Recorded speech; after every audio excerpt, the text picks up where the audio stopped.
बिस्मिल्लाहिर्रहमानिर्रहीम। अस्सलाम वालेकुम। यूट्यूब चैनल अब्दुल मालिक मैथमेटिक्स में आपको खुशामदीद कहते हैं।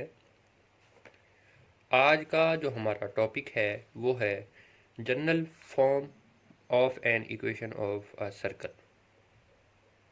हमने प्रीवियस वीडियो में इक्वेशन ऑफ सर्कल को डिस्कस किया था।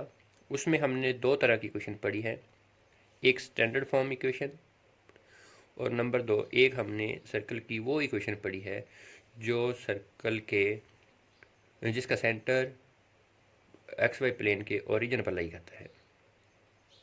आज हम इस इक्वेशन ऑफ सर्कल की जनरल फॉर्म पढ़ने जा रहे हैं। उसके लिए इक्वेशन लिखी है, the equation x square plus y square plus 2gx plus 2fy plus c equals to 0। इसको इक्वेशन नंबर 1 का नाम दे दिया। ये रिप्रेजेंट कर रही है, रिप्रेजेंट अ सर्कल, ये सर्कल को रिप्रेजेंट कर रही है। इसमें g f and c are constants. Equation 1 can be written as, equation 1 को यूँ लिखा जा सकता है एक्स स्क्वायर फिर 2gx यहाँ पर फिर y square plus 2fy equals to, इसको दूसरी तरफ लेके हैं माइनस सी। अब यहाँ पर ये जगह छोड़ी थी जी स्क्वायर ऐड करने के लिए। जी स्क्वायर अगर इधर ऐड किया है, इसको बैलेंस करने के लिए जी स्क्वायर इधर भी ऐड कर दिया जाएगा।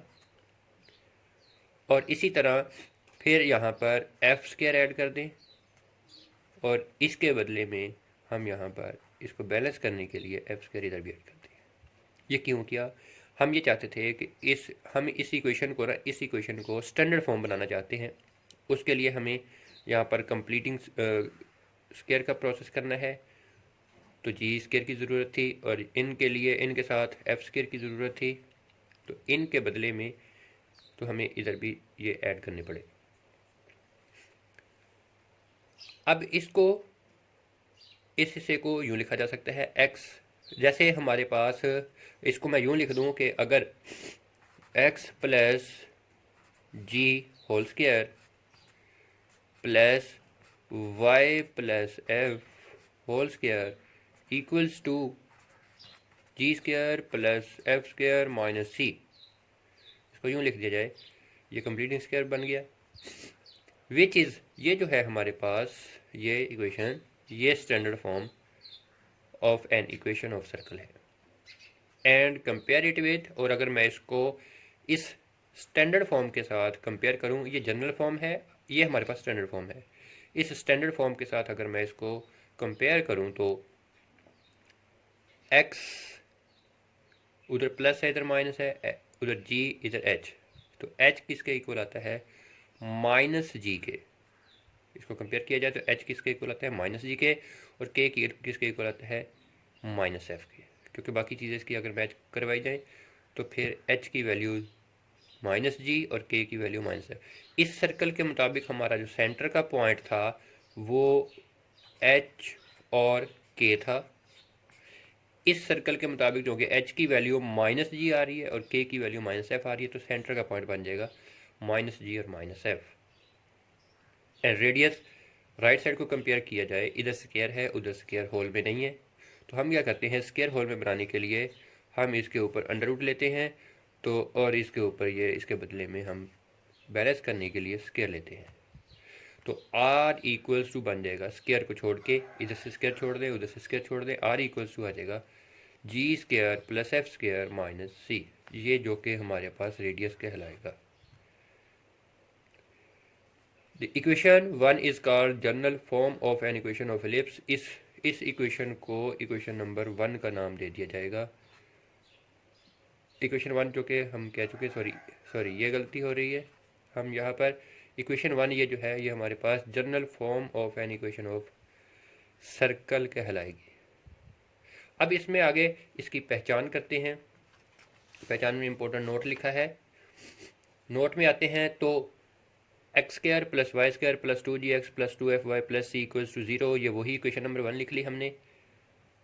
इसके नंबर 1 में आते हैं तो equation 1 is a second degree equation, ये सेकेंड डिग्री इक्वेशन है, वाजे है, in which coefficient of each of x square and y square is 1, और इसमें एक्स स्क्वायर उसका कोफिशिएंट 1 है और वाई स्क्वायर उसका कोफिशिएंट भी 1 है।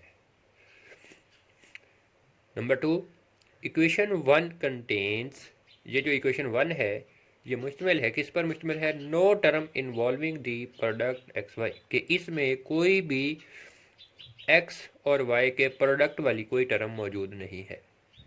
So it is the equation of circle.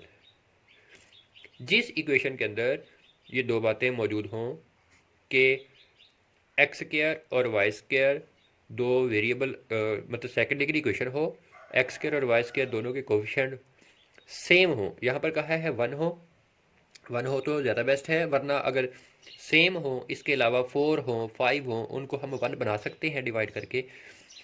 तो और दूसरी बात यह है कि उसके अंदर कोई एक्स और वाई के प्रोडक्ट की कोई टर्म मौजूद ना हो, तो फिर बचे उसको हम क्या कहेंगे कि वो सर्कल की इक्वेशन है, इक्वेशन ऑफ सर्कल है।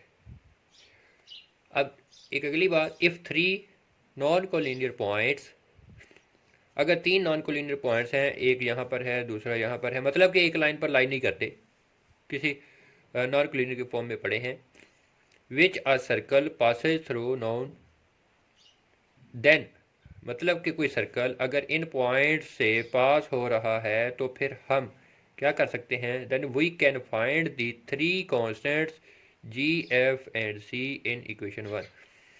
तो अगर वो 3 पॉइंट्स हमारे पास नॉन कोलिनियर पड़े हैं सर्कल के ऊपर, तो फिर हम उनकी मदद से ये 3 कॉन्स्टेंट्स जी एफ और सी फाइंड कर सकते हैं।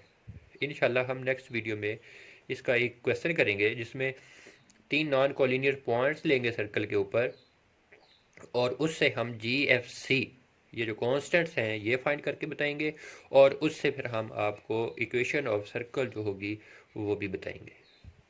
उम्मीद करता हूँ कि आप लोगों को मेरी ये वीडियो पसंद आई होगी। लाइक कीजिएगा, दोस्तों के साथ शेयर कीजिएगा ताकि ज़्यादा से ज़्यादा दोस्तों का फ़ायदा हो सके इससे। अगर कोई कमी कोताही हो तो आप मुझे कमेंट सेक्शन में जाके बता दीजिएगा, आपकी बड़ी मेहरबानी होगी। और काइंडली मेरे चैनल को सब्सक्राइब ज़रूर कीजिएगा और साथ में बेल आइकन्स को प्रेस कीजिएगा ताकि मेरी नेक्स्ट वीडियो आप तक बर वक्त पहुँच सके। जज़ाकल्लाह।